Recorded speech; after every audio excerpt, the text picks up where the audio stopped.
নমস্কার, তালের রুটি নিয়ে এলাম। লবণ, তাল আর আটা নিয়েছি। আমি আটার মধ্যে পরিমাণ মতো লবণ দিলাম আর আগে থেকে ছেঁকে রাখা তাল শাঁসটা দিয়ে দেব। এটা কিন্তু ছেঁকে নিয়েছি তাল শাঁসটা। আমি একটু চিনি দিলাম যাতে খেতে বেশ মিষ্টি হয়। আমি জল ছাড়াই মেখে নেব, একটুও জল দেব না। দেখো আমার ডোটা এই পর্যন্ত এসে দাঁড়িয়েছে। ছোট ছোট আকারে আমি করে নেব রুটির মতো। সবগুলো গোল গোল করব। তারপর আমি একটা তাওয়া নিয়ে বেলুন চাকতি নিয়ে বেলে নেব। একটা একটা করে বেলবো।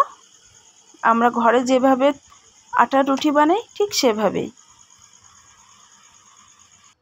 আমার কিন্তু আটার রুটিগুলো বানানো শেষ। আমি এবার সেঁকে নেব। তাওয়াটা গরম হলে আমি দিয়ে দিলাম।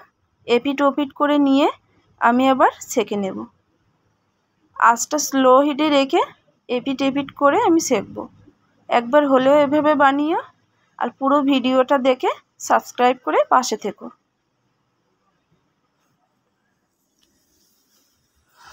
আমার রুটিগুলো কিন্তু দেখো কি সুন্দর ফুলছে।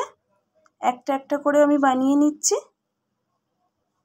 এভাবে তোমরা বানিও। পুরো তাল তাল গন্ধে বাড়ি ভরে আছে গরম রুটি যখন সেকা হচ্ছে। আমার পুরোপুরি রুটি কিন্তু হয়ে এসছে।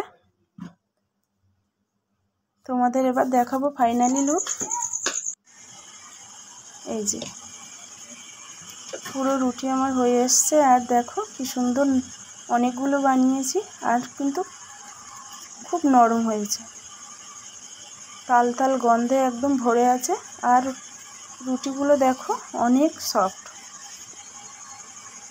এভাবে একবার বানিও। সবাইকে অনেক ধন্যবাদ বন্ধু।